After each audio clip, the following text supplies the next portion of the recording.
மக்களவைத் தேர்தல் முடிவுகள் தொடர்ந்து வெளியாகிக் கொண்டிருக்கிறது. வெற்றி நிலவரங்கள் தொடர்ந்து வெளியாகிக் கொண்டிருக்கிறது. அந்த வகையில் அரக்கணம் மக்களவை தொகுதியில் போட்டியிட்ட திமுக வேட்பாளர் ஜெகத் ரட்சகன் 4,97,000 வாக்குகள் பெற்று வெற்றி பெற்றிருப்பதாக தற்பொழுது தகவல் வெளியாகிருக்கிறது. தன்னை எதிர்த்து போட்டியிட்ட அதிமுக வேட்பாளர் ஏஎல் விஜயனை சுமார் 2,75,000 வாக்குகள் வித்தியாசத்தில் ஜெகத் ரட்சகன் தோற்கடித்திருக்கிறார் என்ற தகவல் தற்பொழுது கிடைத்திருக்கிறது. அரக்கோணம் தொகுதி ஒரு நட்சத்திர தொகுதியாக பார்க்கப்படுகிறது.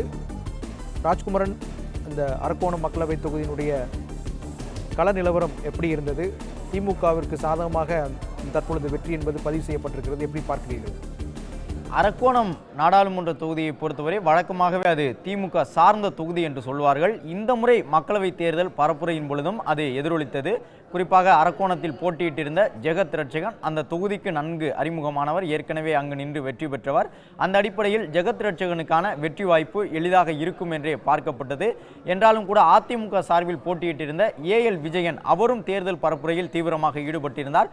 மற்றொரு பக்கம் பாட்டாளி மக்கள் கட்சியினுடைய மூத்த நபராக இருக்கக்கூடிய வழக்கறிஞர் பாலு அங்கு நிறுத்தப்பட்டிருந்தார். அவரும் ஒரு சரியான போட்டியாளராக அரக்கோணம் மக்களவை தொகுதியில் இருப்பார் என்று அங்கு அவருக்கான வாய்ப்பும் வழங்கப்படுவதாக அறிவிக்கப்பட்டிருந்தது. அதே நேரம் தற்பொழுது அதிமுக வேட்பாளர் ஏஎல் விஜயனை தோற்கடித்து அரக்கோணம் மக்களவை தொகுதியில் தொடர்ந்து இரண்டாவது முறையாக ஜெகத் ரட்சகன் வெற்றி பெற்றிருக்கின்றார். கடந்த காலங்களில் அரக்கோணம் தொகுதியில் அவர் வெற்றி பெற்றிருந்த நிலையில் இந்த முறை மீண்டும் வெற்றி பெற்றிருக்கின்றார். வழக்கறிஞர் பாலுவை பொறுத்தவரை 1,64,000 வாக்குகளை பெற்றிருக்கின்றார். ஏஎல் விஜயன் 2 லட்சம் வாக்குகளை பெற்றிருக்கின்றார்.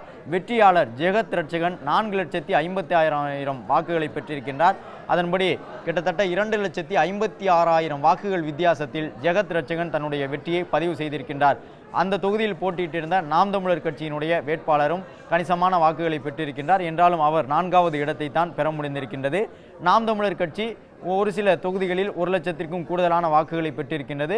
அரக்கோணம் தொகுதியை பொறுத்தவரை நாம் தமிழர் கட்சி கணிசமான வாக்குகளை பெற்றிருந்தாலும் கூட 78,782 வாக்குகளுடன் 4வது இடத்தை பெற்றிருக்கின்றது.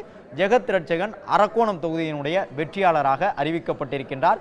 2,56,000 வாக்குகளால் அவர் வெற்றி பெற்றிருக்கின்றார்.